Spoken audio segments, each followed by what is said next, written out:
वर्तमगत नेत्र रोग के बारे में देखेंगे। देखिए, सुश्रुत ने 21 बताया है उसके टाइप्स, और जो वाग्भट है उन्होंने 24 बताए हैं। तो अपन सिलेबस के अनुसार जैसे थ्योरेटिकल जा रहे हैं, तो इसमें अपन पूरे जो है सुश्रुत के अकॉर्डिंग ही देखेंगे पहले तो देखिए फ्रेंड्स, यहाँ पे कुछ नाम है लेकिन आपको ये लर्न नहीं होंगे, इसके लिए मैंने एक ट्रिक बनाई है। अगर आपने ट्रिक वाला वीडियो अगर देखा होगा तो इसको स्किप कर दीजिएगा, ठीक है। तो देखिए फ्रेंड, इसमें ट्रिक बहुत सिंपल है। इसको इमेजिन करना है, कोई एक बंदा है, उसका नाम है करदम। वो क्या करता है, 21 डेज तक वो व्रत रखता है, मतलब वो उसका फास्ट है 21 डेज तक, ठीक है। उसकी वजह से उसको अर्बुद अर्श हुआ, मतलब एक जैसे व्याधि होती है, कोई भी अगर चीज बहुत दिन करते हैं तो व्याधि होती है, तो आपको इमेजिन करना है उसको क्या हुआ, अर्बुद और अर्श हुआ। शुष्क होने से ब्लड निकला, और वो कैसे हो गया, वो शुष्क हो गया, इस वजह से उसमें अंदर से ब्लड निकल रहा था, ठीक है। उसकी वजह से वह क्लिष्ट क्लिन्न हो गया। कैसे हो गया वो, क्लिष्ट क्लिन्न हो गया। 20 टाइम्स बहल, मतलब पहले जितना था वो उससे 20 टाइम ऑल बहल और शाव दिखने लगा, ठीक है। बहल मतलब वैसे तो मोटा होता है, लेकिन आपको यहाँ पे क्योंकि अपने कोड के हिसाब से जाना है, तो बहल और शाव याद रखना है, मतलब काला दिख रहा है और बहल हो गया 20 टाइम ज्यादा, ठीक है। 20 के जगह 20 याद रखो, क्योंकि 20 से ही नाम रहता है, 20 वर्त में बोल के लर्न करना है अपन को। शुगर खा के, मतलब अभी यहाँ पे एक जैसे एक रिश्ता रहता है, फिक्स करते हैं ना, तो खाते हैं ना कुछ तो मिठाई वगैरह, तो वो शुगर खा के ही बंधन फिक्स कर लिया गया। मतलब जो भी शादी हो रही है किसी की, तो वो मतलब फिक्स करते हैं, तो मिठाइयाँ वगैरह खाते हैं ना, वैसे शुगर खा के क्या किया, बंधन उनका फिक्स कर लिया।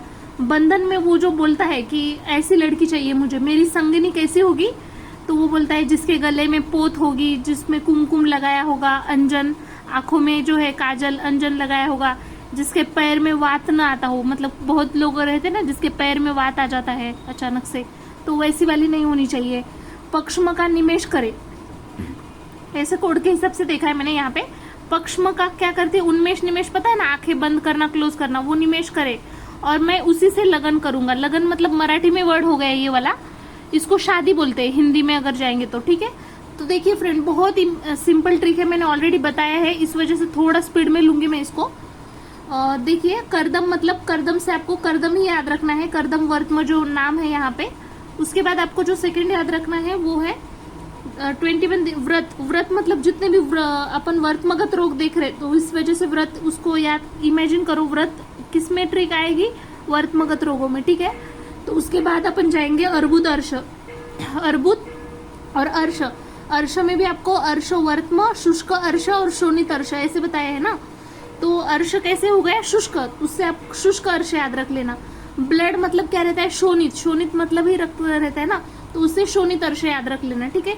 उसकी वजह से क्लिष्ट क्लिन्न, क्लिष्ट और क्लिन्न, इससे आपको क्लिष्ट वर्तम, प्रक्लिन्न वर्तम और अपरिक्लिन्न। क्लिन्न क्लिन्न से दो याद रखना है, प्रक्लिन्न और अपरिक्लिन्न, और क्लिष्ट से क्लिष्ट ही याद रख लेना है, ठीक है।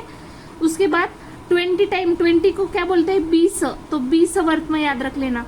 उसके बाद शाव याद रख लेना, यहाँ से जो शाव है उससे शाव वर्तम, ठीक है। और यहाँ पे जो है बहल, उससे बहल याद रख लेना, बहल यहाँ पे ऑलरेडी मैंने यूज किया है, ठीक है। उसके बाद देखिए, शाकर खाके, मतलब शुगर को मराठी में शर्करा बोलते हैं ना, तो शर्करा से यहाँ से वर्तमा शर्करा याद रख लेना, और बंधन फिक्स कर लिया, बंधन से वर्तमा व बंधक याद रख लेना, ठीक है। और संगिनी कैसी होगी, उत्संगिनी जो है, इसके लिए मैंने यूज किया है संगिनी, उत्संगिनी, ठीक है।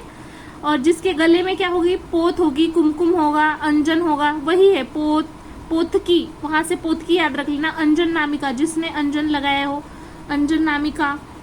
उसके बाद कुमकुम से कुंभिका याद रख लेना, ठीक है, कुमकुम से कुंभिका याद रख लेना। उसके बाद वात ना आता हो, मतलब वात से वात हत, जिसका नाश होता है, वात का नाश, मतलब वात नहीं आ रहा है, ठीक है।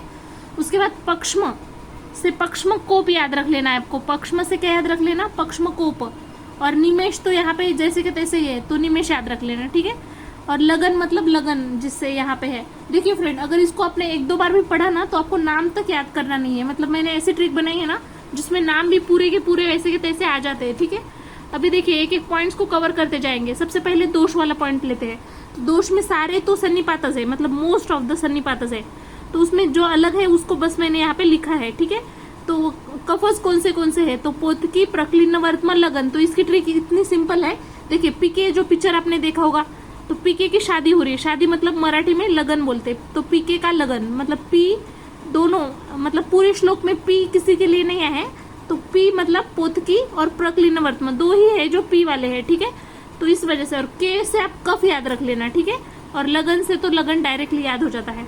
उसके बाद सेकंड रक्त वाला, रक्त दोष किस में आएगा, देखिए शोणित मतलब ऑलरेडी रक्त रहता है, ये तो आपको पता चल जाएगा, लेकिन ये दो अलग है, क्लिष्टवर्तम और अंजन नामिका।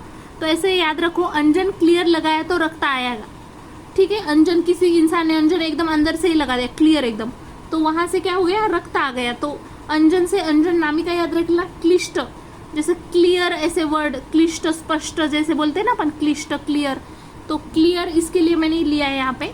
और वो रक्त आया मतलब रक्त शोणित अर्श भी हो जाएगा और यहाँ पे रक्त हो जाएगा उसमें, ठीक है। उसके बाद वात, वात के लिए आप लोग वात हत याद रख लेना, निमेश, ये दो ही है, देखिए वात से ये तो हो ही जाएगा ना, तो निमेश को ऐसे याद रखो ट्रिक से। निम्मू को वात आया, मतलब कोई लड़का है या फिर लड़की है निम्मू, तो उसको वात आ गया पैर में, तो ठीक है।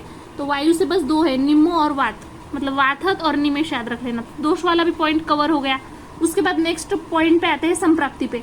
तो यहाँ पे जो श्लोक दिया है देखिए, सिरा वै अतिष्ठन्ते व्याप्य अवतिष्ठते वर्त्म स्व अधिकम मूर्छितः विवर्धे मांसम रक्तच्च तदा वर्त्म व्यपाश्रयान।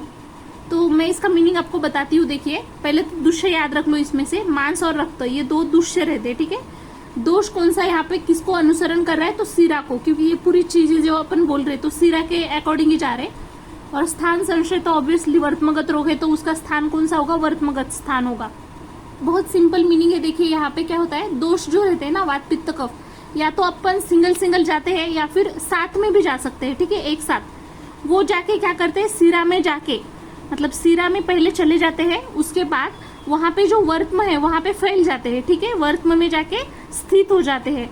और उसके बाद क्या करेंगे, फिर वो वहां पे बढ़ने के बाद, वर्त में बढ़ने के बाद जो मांस और रक्त रहेगा ना उसको दूषित कर देते हैं, और उसकी वजह से वर्त्मगत व्याधि होके वो मतलब वही वर्त्म को दूषित कर देंगे, तो वर्त्मगत व्याधि हो जाती है। बहुत सिंपल इसकी संप्राप्ति है, बस इतना याद रखो। यहाँ पे दोष जो रहेंगे पृथक पृथक जाएंगे या फिर एक साथ भी जा सकते हैं, जो कि वर्त्म में जाके, वर्त्म में जो सिरा रहते हैं वहां पे जाके पहले तो वर्त्म में स्थित हो जाएंगे, वहां पे जो भी मांस या फिर रक्त रहता है उसको दूषित करके वर्त्मगत व्याधि उत्पन्न करते हैं। अभी एक नेक्स्ट जो पॉइंट है इंपॉर्टेंट, वो है साध्य साध्यता। तो आपको ज्यादातर व्याधि साध्य है ये याद रखना है, बस दो थोड़ा सा याद रखना है। याप्य है ना, पक्ष्मकोप जो है ना वो याप्य है, और असाध्य में बस 3 है। देखिए ऊपर वो निम्मू की बात आ गया, वो याद रखा था ना अपन ने, वातहत और निम्मू। और वैसे ही शोणित अर्श भी आपको उसमें याद रखना है, जो कि असाध्य है, मतलब इसकी चिकित्सा भी अपन को पढ़नी नहीं पड़ेगी क्योंकि असाध्य है ना। तो देखो साध्य साध्यता में बहुत इजी पॉइंट है, ज्यादातर साध्य है, असाध्य में बस 3 है, निम्मो वात वाला भी पॉइंट और उसके साथ शोणित अर्श, और याप्य में बस पक्ष्म कोप दिया है। ओवरऑल चिकित्सा की अगर बात करें तो देखिए चिकित्सा में भेदन याद रखना है अपन को। तो भेदन जो है उसके लिए अंजन नामिका लगन 20 वर्त्म, मतलब ये अपन को ऐसे थोड़ा सा इमेजिन करके याद करना पड़ेगा। भेदन जैसे अपन अंजन लगाते हैं आंखों में, ठीक है, भेदन कर रहे हैं आंखों में। उसके बाद लगन शादी, उसके बाद 20 वर्त्म, ये कितने बार भेदन कर रहे हैं अपन, 20 बार कर रहे हैं, ठीक है, क्योंकि उसकी लगन है, मतलब शादी है, इस वजह से, ठीक है। अंजन नामिका याद रखो, अंजन क्यों लगा रहे, क्योंकि उसकी लगन है, 20 वर्त्म, ठीक है।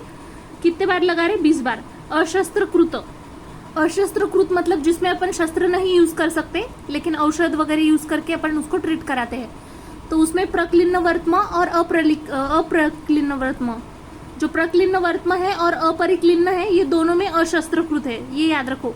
और बाकी जितने भी अपन ने टाइप्स देखे ना टोटल, तो उसमें सभी में अभी छेदन आएगा, ये छोड़ के जो भी है छेदन, ठीक है। बहुत इजी था। अभी सबसे इंपॉर्टेंट पॉइंट पे आता है लक्षण, एक एक पॉइंट देखेंगे लक्षण में। सबसे पहले उत्संगिनी देखेंगे। तो देखिए यहाँ पे क्या दिया है, अभ्यंतरमुखी बाह्य उत्संगे अधोवर्त्मश्च तद्रूप पीड़का चिता, मतलब यहाँ पे देखिए वर्त्म भाग जो है वहां पे कुछ तो एबनॉर्मलिटी हो रही है, इस वजह से उसका स्थान तो वर्त्म देखा अपन ने।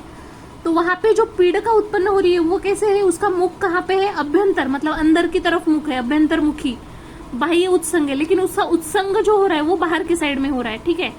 अधोवर्त्मश्च, लेकिन उसका प्लेस कहाँ पे, वर्त्म में नहीं है एग्जैक्ट, अधोवर्त्म, वर्त्म के थोड़ा नीचे अधोवर्त्म, ठीक है।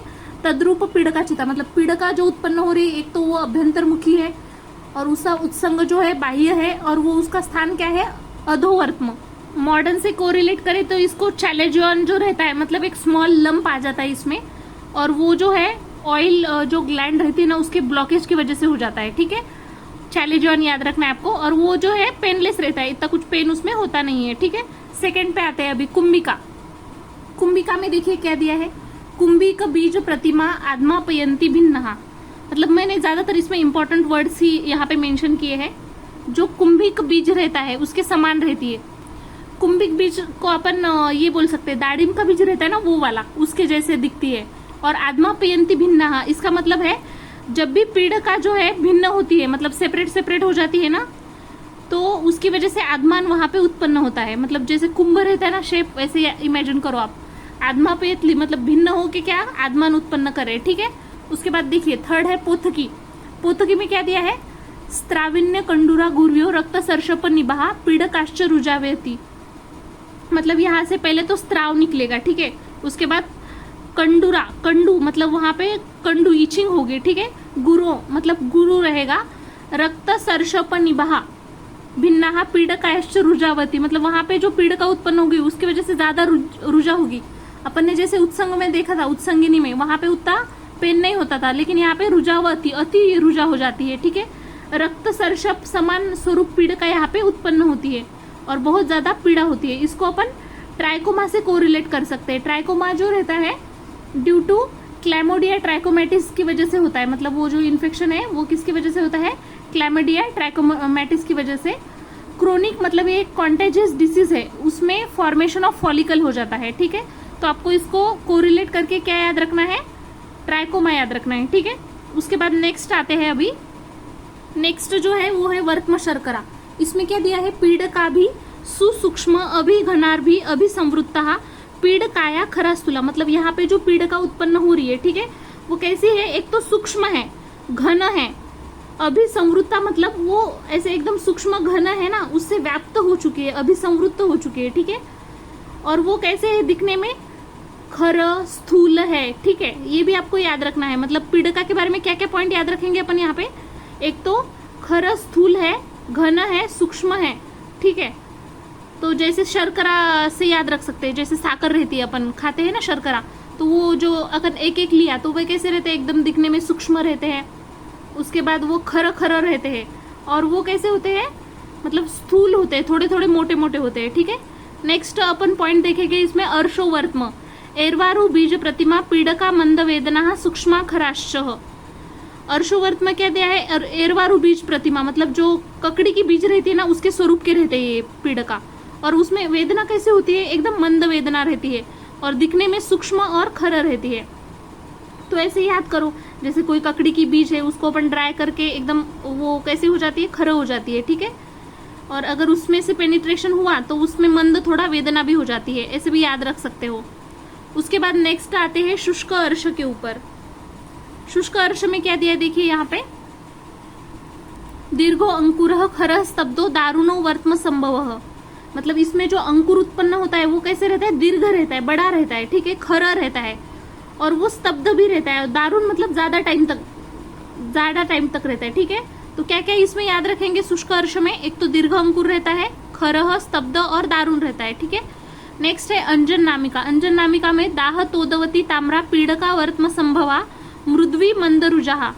अंजन नामिका जो है उसमें पीड़का जो उत्पन्न होती है उसकी वजह से क्या होता है, दाह होता है, तोद होता है, और वो दिखने में कैसी रहती है, ताम्र वर्ण की रहती है, ठीक है। ये आपको याद रखना है।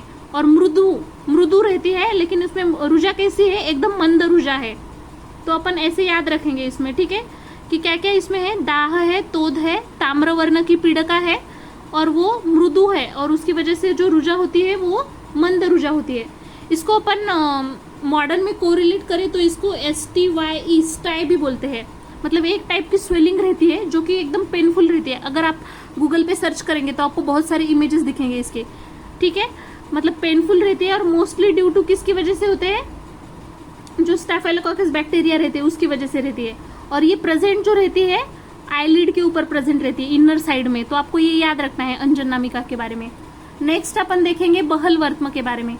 पीड़का भी समन्ततः सवर्णा भी समाभिश्च। बहल वर्तम में जो पीड़िका रहती है वो ऑल साइड से रहती है, मतलब वर्तम जो है उसके चारों साइड से बोल सकते हैं, व्याप्त रहती है। और सवर्णा भी मतलब उसका वर्ण भी सिमिलर रहता है, और समाभिष्ट मतलब उसका साइज भी सिमिलर रहता है। ठीक है, तो आपको ये याद रखना है, बाहुबली सभी सेम टू सेम ऐसे याद रखना है। एक तो समानता सारे साइड से है, वर्ण भी सेम है, और समाभिष्ट मतलब साइज भी सेम है उनकी। उसके बाद लास्ट वाला यहाँ पे जो है वर्तमाव बंधक, तो वर्तमाव बंधक में क्या दिया है, कंडुता अल्प तोदेन, यहाँ पे तोद कैसे है, अल्प है। वर्तम शोफेने यो नरः न समम छादेत अक्षी भवेत बंधः स वर्तमनः, तो वर्तमाव बंधक में क्या दिया है कि इसमें कंडू होती है, अल्प तोद रहता है, वर्तमात शोफ होता है, शोफ मतलब स्वेलिंग हो जाती है। ठीक है, उसके बाद दिया है न समम छादेत अक्षी, मतलब इसमें जो आय जो रहता है वो इंसान क्लोज नहीं कर पाता है। ठीक है, आय जो है वो ऐसे जैसे बंद करते हैं ना, वो नहीं कर पाता है, छादेत अक्षी, न समम छादेत अक्षी। उसके बाद नेक्स्ट है क्लिष्ट वर्तम, मृदु अल्प वेदनम ताम्रम यद वर्तम सममेव च अकस्माच्च भवेद रक्तम क्लिष्ट वर्तम तदादिशेत। क्लिष्ट वर्तम के बारे में क्या दिया है, इसमें जो है मृदु है, अल्प वेदना कम वेदना होती है, ताम्र वर्ण रहता है उसका, अकस्मात भवेद रक्तम मतलब उसमें से अचानक से ऐसे रेड कलर के आए हो जाते हैं। मतलब इसमें क्या होगा, एक तो वर्तम भाग कैसा है, मृदु है, उसमें अल्प वेदना युक्त है, ताम्र वर्ण युक्त है, और उसके बाद क्या बोला है यहाँ पे, अचानक से वहां से रेड कलर्ड आय बन जाती है उसमें। ठीक है, ये आपको क्लिष्ट वर्तम में याद रखना है। उसके बाद कर्दम वर्तम, क्लिष्टम पुनः पित्तयुतम विदेह शोणितम यदा तदा क्लिन्नत्वम अपन्नम उच्चते, तो कर्दम वर्तम में क्या दिया है, मतलब ऐसे बोल सकते हैं क्लिष्ट वर्तम की ही ये नेक्स्ट स्टेज है। ठीक है, ये जो है कर्दम वर्तम वो क्लिष्ट वर्तम की ही नेक्स्ट स्टेज है। मतलब क्लिष्ट वर्तम जो रहता है उसमें जब पित्तयुक्त विदाह और रक्त आता है तो उसकी वजह से ही वर्तम भाग जो है वो पूरा क्लिन्नता उत्पन्न करता है, और पित्त जो है उसका मतलब उसमें उसकी वजह से क्या होता है, रक्त को विदाह उत्पन्न करता है, इसी को अपन कर्दम वर्तम बोलेंगे। मतलब पित्तयुक्त जब क्लिष्ट वर्तम सेम है जैसे यहाँ पे भी, यहाँ पे क्या होता है, पित्त उसमें आ जाता है, मतलब पित्तयुक्त विदाह और रक्त जब आता है तो वर्तम भाग जो रहता है वो क्लिन्नता उत्पन्न करता है, और उसकी वजह से क्या होता है, पित्त जो रहता है उसको मतलब पित्त की वजह से रक्त को विदाह उत्पन्न होता है, उसी को अपन कर्दम वर्तम बोलेंगे। उसके बाद नेक्स्ट है शाव वर्तम। शाव वर्तम में क्या दिया है, यद वर्तम बाह्यतो अंतर्श्च शाव शुनम सवेदनम दाह कंडु परिक्लेदी शाव वर्तमेति तन्मतम। इसमें जो वर्तम भाग रहेगा वो बाह्य और अभ्यंतर दोनों से ही कैसे रहेगा, शाव रहेगा। शुनम का मतलब रहता है स्वेलिंग, उसमें स्वेलिंग भी आता है, और सवेदनम मतलब उसमें पेन भी होता है, उसकी वजह से दाह कंडु परिक्लेदी, मतलब दाह होता है, कंडु होती है, परिक्लेदी। तो आपको ये याद रखना है वर्तम भाग में क्या क्या होगा, एक तो दोनों साइड से वर्तम भाग के बाह्य और अभ्यंतर में शाव वर्ण दिखेगा, शुनह मतलब स्वेलिंग होगी और उसमें वेदना भी होता है। ठीक है, ये याद रखना है आपको। उसके बाद प्रक्लिन्न वर्तम, अभी प्रक्लिन्न वर्तम में क्या क्या पॉइंट्स आएंगे, तो अरुजम बाह्यत शुनमंतः क्लिन्नम स्त्रवन्यत्यपि कंडु निस्तोद भूयिष्ठम क्लिन्न वर्तमम तदुच्यते है। तो इसमें प्रक्लिन्न वर्तम में क्या दिया है, अरुजम मतलब उसमें कोई पेन नहीं होगा बाहर से। ठीक है, शुनमंतः स्वेलिंग रहेगी इसमें, शुन का मतलब ही स्वेलिंग रहती है, स्वेलिंग रहेगी, और ये क्लिन्न मतलब आर्द्र हो जाते हैं। मतलब एक तो देखा हमने वर्तम भाग जो रहता है वो अरुज रहता है, पेन मतलब पेनलेस रहता है, वो शुन रहता है, वहां पे स्वेलिंग रहती है और वो क्लिन्न हो जाता है। और उसके बाद कंडु निस्तोद भूयिष्ठ क्लिन्न वर्तम, मतलब उसमें कंडु होता है, तोद होता है, ये चीजें आप याद रख सकते हैं। नेक्स्ट दिया है अपरिक्लिन्न, यस्य धोतानि धोतानि संबंधते पुनः पुनः। अपरिक्लिन्न मतलब वर्तम कितना ही बार अपन धोएंगे पानी से वगैरह वो भी चिपकता है। आपको पता है ना, वो एक बार आग आते हैं देखो, तो उसमें वो सुबह में अपन जब उठते तो आग चिपक के रहते हैं ना, वैसी कंडीशन है ये। धोतानी धोतानी कितने बार भी धोएंगे फिर भी वो चिपकेंगे ही चिपकेंगे। नेक्स्ट है वाथत, विमुक्त संधि निचेष्ट वर्तम यस्य न मिल्यते एतद वातहतम विद्यात स रुजम यदि व अरुजम। तो इसमें वाथत में बोला है कि वर्तम जो है, जो शुक्ल संधि रहती है वो मुक्त होने की वजह से उसमें क्या होता है, वो जो है ऐसे ओपन ही रहते हैं, जो दोनों भी वर्तम रहते हैं उसके वो ओपन ही रहते हैं। और इसमें एक चीज और भी याद रख सकते हैं वो जो दोनों भी वर्त्म ओपन रहते हैं वो एक दूसरे को मिल नहीं पाते हैं, ठीक है। मतलब इसमें पेन भी होता है और वो किसी किसी चीज में मतलब पेन हो सकता है और किसी किसी में नहीं। तो सिंपल इसमें इतना याद रखना है आपको, वो वर्त्म जो है वात की वजह से, मुक्त होने की वजह से वो ओपन ही रहते हैं, उसमें मतलब वो एक दूसरे को मिल नहीं पाते हैं और वो उसमें कभी पेन होता है और कभी नहीं होता है। उसके बाद अर्बुद, अर्बुद में दिया है वर्तमानतरस्थम विषमम ग्रंथीभूतम अवेदनम। मतलब अर्बुद में क्या दिया है यहाँ पे, अर्बुद जब उत्पन्न होता है वर्तमचा अंतम, अंत के अंदर, अंतरस्थ बोला है ना यहाँ पे, अंत मतलब अंदर के साइड में वो उत्पन्न होता है।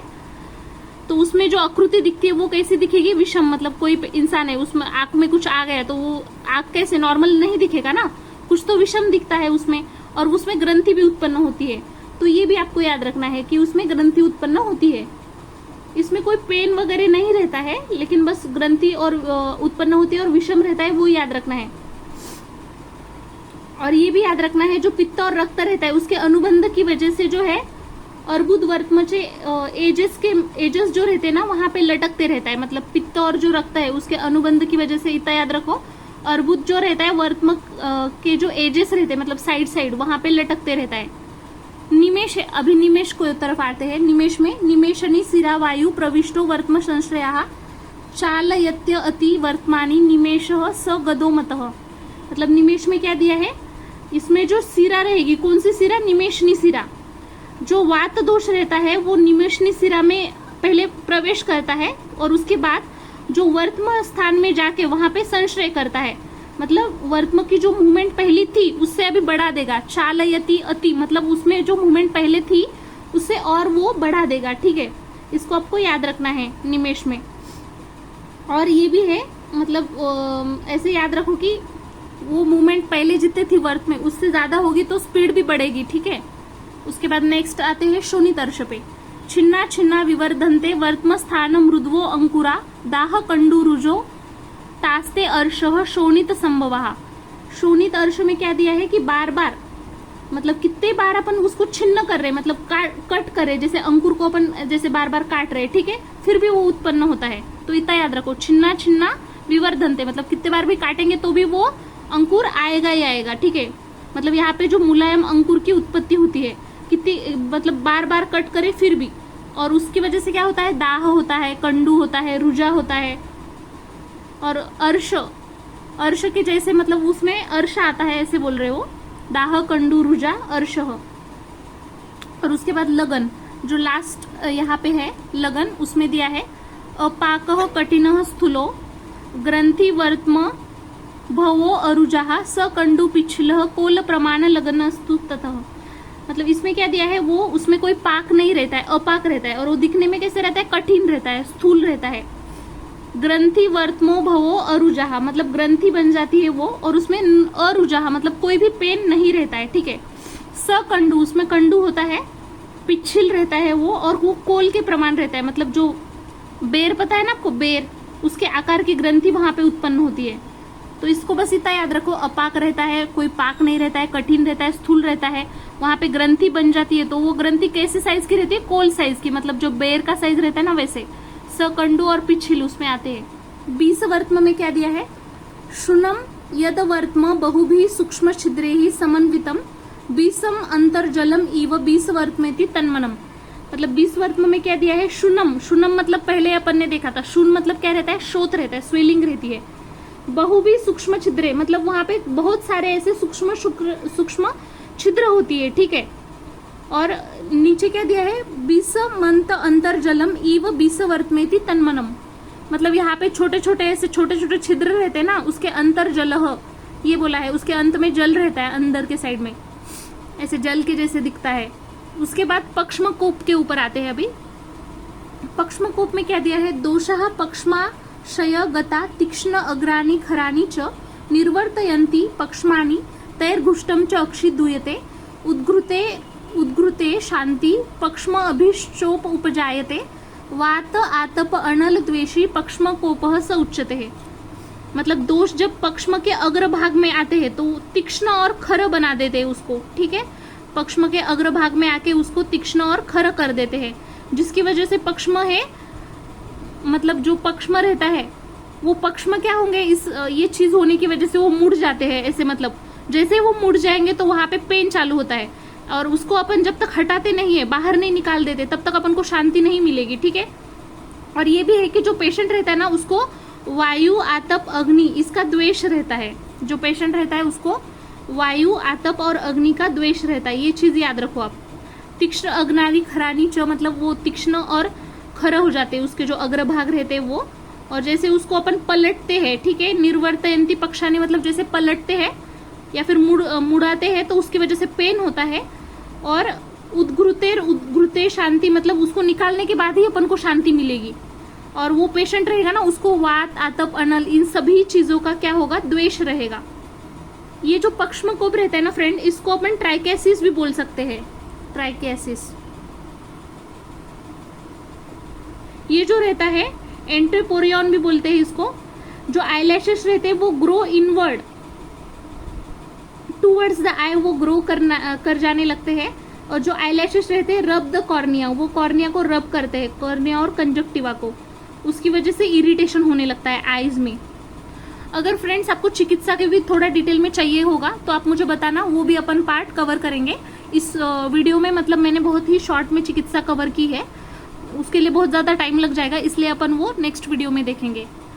Thank you friends.